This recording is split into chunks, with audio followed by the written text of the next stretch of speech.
അല്ലാഹു സാക്ഷിയായി കോടതി മുമ്പാകെ സത്യം മാത്രമേ ബോധിപ്പിക്കൂ.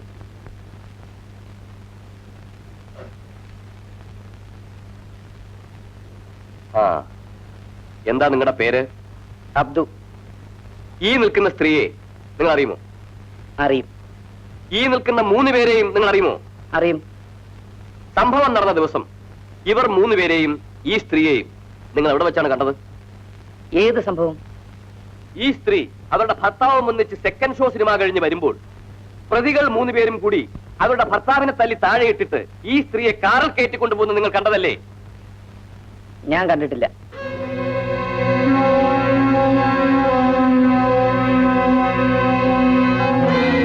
സംഭവ ദിവസം നിങ്ങൾ ഈ സ്ത്രീയുടെ ഭർത്താവ് വരുവിച്ച് പോലീസ് സ്റ്റേഷനിൽ ചെന്ന് ഇതേക്കുറിച്ച് കംപ്ലൈന്റ് ചെയ്തതല്ലേ? അതെ. പിന്നെ നിങ്ങൾ ഇപ്പോൾ ഇത് കണ്ടിട്ടേ ഇല്ല എന്ന് പറയുന്നതിന്റെ ഉദ്ദേശം? എനിക്ക് പണം തന്ന് എന്നെ നിർബന്ധിച്ച് സാക്ഷിയാക്കിയതാണ്. പക്ഷെ എത്രയൊക്കെ പണം തന്നാലും ശരി, ഞാൻ സത്യമേ പറയൂ. കാരണം ഞാനത് ശീലിച്ചിട്ടുള്ളൂ. യുവർ ഓണർ, ഈ സാക്ഷി വാദിഭാഗം വിറ്റ്നസ്സായി വന്ന് പ്രതിഭാഗം ചേർന്നിരിക്കുകയാണ്. അല്ല, ഉണ്ടായ സത്യം മാത്രമേ ഞാൻ ബോധിപ്പിച്ചിട്ടുള്ളൂ. ഭാര്യയും ഒരു കുഞ്ഞിന്റെ അമ്മയും കുടുംബിനിയുമായ ഈ സ്ത്രീയെ ഇതിനു മുമ്പ് നിങ്ങൾ എവിടെ വെച്ചെങ്കിലും കണ്ടിട്ടുണ്ടോ? കണ്ടിട്ടുണ്ട്. എവിടെ വെച്ച്? പല സ്ഥലങ്ങളിൽ വെച്ച്. ഒരു കുടുംബിനിയായിട്ടല്ല, അഭിസാരികയായിട്ട്.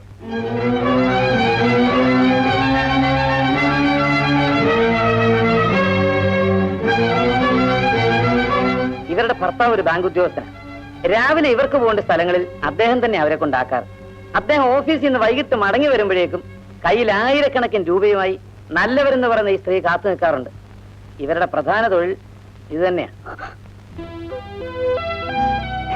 That's all wrong.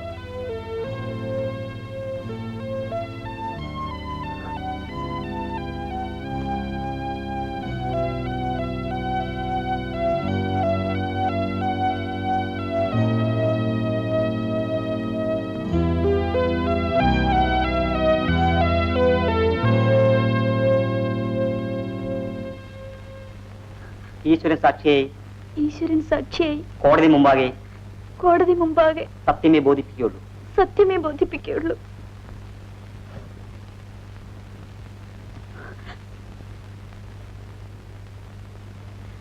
എന്താ പേര്? ഇന്ദു. സംഭവ സമയത്ത് നിങ്ങൾ ധരിച്ചിരുന്ന വസ്ത്രങ്ങൾ കീറിയിരുന്നോ? ഇല്ല. ആ രാത്രി നിങ്ങൾ ധരിച്ചിരുന്ന വസ്ത്രങ്ങൾ പോലീസിൽ ഏൽപ്പിച്ചോ? ടോൾ സെക്രട്ടറിയിലെ നിങ്ങൾ ധരിച്ചിരുന്ന വസ്ത്രങ്ങൾ പോലീസിൽ ഏൽപ്പിച്ചോ എന്ന്? ഇല്ല.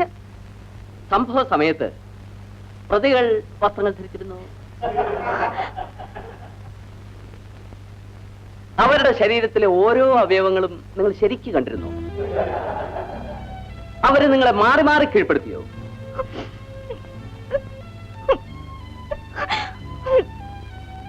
ചോദിച്ച കേട്ടില്ലേ? കേട്ടു. എത്ര പേരാണ് നിങ്ങളെ ആക്രമിച്ചത്? 2 പേര്. നിങ്ങൾ പോലീസിൽ കൊടുത്ത മൊഴിയിൽ പറഞ്ഞിരിക്കുന്നത് 3 പേരാണ് നിങ്ങളെ മാനഭംഗപ്പെടുത്തിയതെന്നാണ്. പക്ഷെ ഇപ്പൊ നിങ്ങൾ പറയുന്നു 2 പേരാണ്. Your honour, please be noted. അവര് നിങ്ങളെ മാനഭംഗപ്പെടുത്തിയത് എങ്ങനെയാണെന്ന് നിങ്ങൾക്കൊന്ന് വർണ്ണിക്കാവോ? ഇല്ല, എന്നെ കൊണ്ടാവില്ല.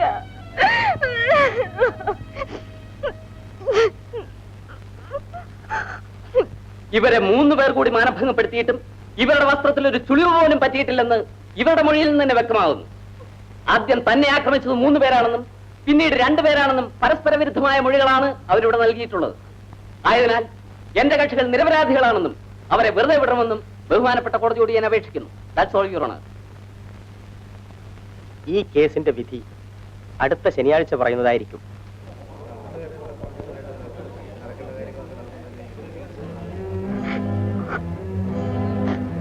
ചേച്ചി, രാധേ, ഇന്ദുവിനെ കൊണ്ട് കാറിലെത്തും.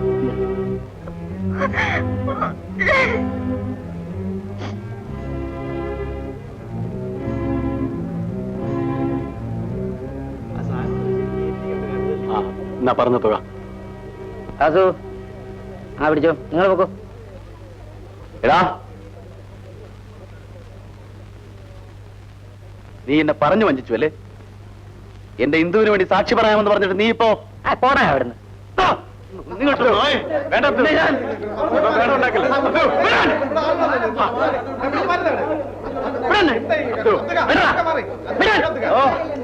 നിന്റെ ചോര ഞാൻ കുടിച്ചോളാം.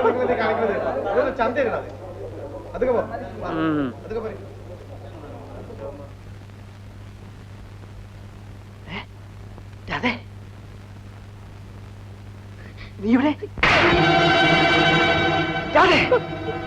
നിങ്ങൾ ഇത്ര വൃത്തികെട്ടവനാണെന്ന് ഞാൻ കരുതിയില്ല. എന്റെ അച്ഛനും അമ്മയും എല്ലാവരും നഷ്ടപ്പെട്ടപ്പോഴും എനിക്ക് നിങ്ങളുണ്ടെന്ന് ഞാൻ കരുതി. ഇപ്പൊ എനിക്ക് എല്ലാം മനസ്സിലായി. നിങ്ങൾ എന്നെ വഞ്ചിക്കുകയായിരുന്നെന്ന്.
അതെ, ഞാൻ പറയുന്നത് കേൾക്ക്. വേണ്ട, എനിക്കൊന്നും കേൾക്കണ്ട. നിന്റെ വേണുവേട്ടനാണ് ഈ പറയുന്നത്. അല്ല, നിങ്ങൾ എന്റെ വേണുവേട്ടനല്ല. ആ കൊച്ചു കുടുംബം നിങ്ങളെല്ലാം കൂടി തകർത്തു. ഞാനല്ല രാധ സ്ത്രീ നശിപ്പിച്ചത്. ഞാൻ ഒരു തെറ്റും ചെയ്തിട്ടില്ല. നീ എന്നെ തെറ്റിദ്ധരിച്ചിരിക്കുകയാണ്. എനിക്കൊരു തെറ്റിദ്ധാരണയുമില്ല. കോടതിയിൽ ഒരു കൊലപ്പുള്ളിയെ പോലെ നിന്ന് കുറ്റസമ്മതം നടത്തിയ നിങ്ങൾക്ക് ഇതെങ്ങനെ പറയാൻ കഴിയുന്നു? അതെ, ഞാൻ പറയുന്നു, നീ കേൾക്കൂ. എനിക്കൊന്നും കേൾക്കണ്ട. കേൾക്കണം. എന്നിട്ട് നീ പറയൂ ഞാൻ തെറ്റുകാരനാണെന്ന്. എല്ലാം ഞാൻ പറയാം.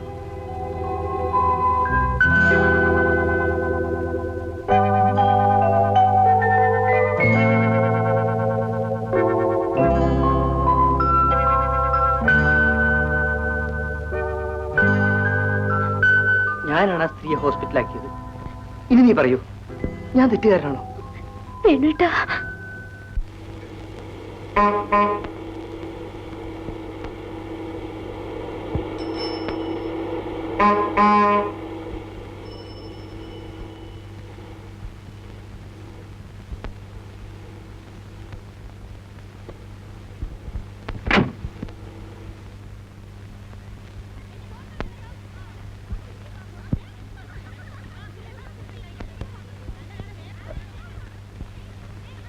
എന്ത് വേണം?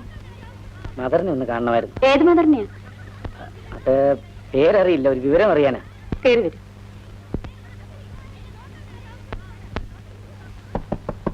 യെസ്, കമ്മി.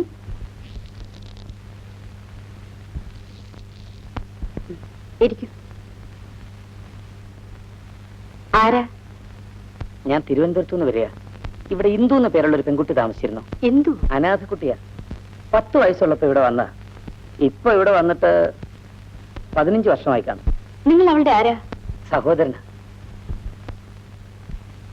ഇത് ഞങ്ങളുടെ കുടുംബ ഫോട്ടോയാ. ആ ഇടത്ത് വശത്തിരിക്കുന്ന ഇന്ദു. ഓ, ഈ ഹിന്ദു. ഹിന്ദുവിന്റെ വിവാഹം കഴിഞ്ഞല്ലോ. അവരിപ്പോ തിരുവനന്തപുരത്തോ താമസം. ഭർത്താവ് ബാങ്കിലൊരു ഉദ്യോഗസ്ഥന്.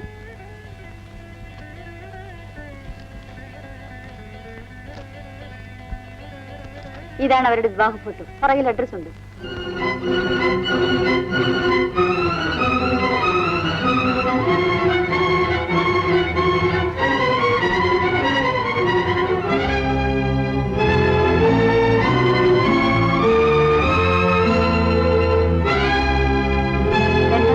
എന്ത് പറ്റി?